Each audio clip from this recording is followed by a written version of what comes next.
নমস্কার, সংস্কৃত হিন্দি পাঠশালায় আপনাদের সকলকে স্বাগত জানাই। আশা করি আপনারা সকলে ভালো আছেন।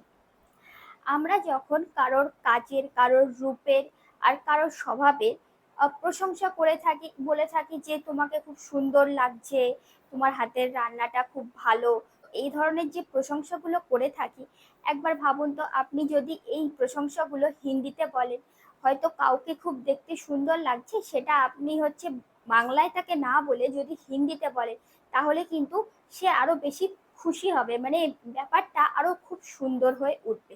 তো আজকে আমরা শিখে নেব এরকমই প্রশংসাসূচক কিছু বাক্য, যেগুলোকে হিন্দিতে খুব সহজেই বলা যায়। তাহলে চলুন আর দেরি না করে শুরু করি। তোমাকে আজ খুব সুন্দর লাগছে, এটা মেয়েদের ক্ষেত্রে বলতে হবে যে তুম আজ বহুত খুবসুরত লাগ রহি হো।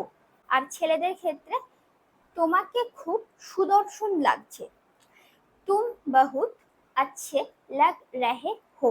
এই পোশাকে তোমাকে খুব মানিয়েছে, ये ड्रेस तुम पर बहुत जच रही है। তোমার হাসিটা খুব মিষ্টি, तुम्हारी मुस्कान बहुत प्यारी है। তুমি খুব ভালো কাজ করেছো, तुमने बहुत अच्छा काम किया है।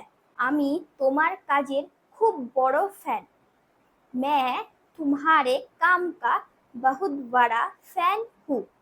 তুমি এই কাজে খুব দক্ষ, तुम इस काम में बहुत মাহির হো। তোমার গলাটা খুব সুন্দর, এটা গান গাওয়ার ক্ষেত্রে। तुम्हारी आवाज बहुत सुरीली है। খাবারটা দারুণ সুস্বাদু হয়েছে, খানা বহুত স্বাদিষ্ট বানা है। তোমার হাতের রান্নার কোনো জবাব নেই, तुम्हारे हाथ के खाने का कोई जवाब नहीं। আমাকে এই রেসিপিটা অবশ্যই দেবে, মুঝে ये রেসিপি জরুর দেনা। তুমি খুব ভালো মনের মানুষ, তুম দিল কে বহুত আচ্ছা ইনসান হো। তোমার সাথে কথা বলে খুব ভালো লাগলো, তুমসে বাত করকে বহুত আচ্ছা লাগা। তোমার স্বভাব খুব মিষ্টি, तुम्हारा स्वभाव बहुत अच्छा है। তাহলে দেখলেন এই প্রশংসাগুলোকে আমরা কিন্তু হিন্দিতেও কত সহজে বলতে পারি।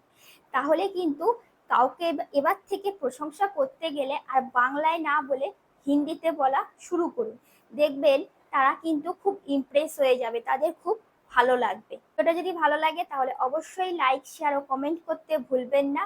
আর চ্যানেলে নতুন হয়ে থাকলে চ্যানেলটিকে অবশ্যই সাবস্ক্রাইব করে পাশে থাকা বেল আইকন প্রেস করে অল নোটিফিকেশন করে দেবেন।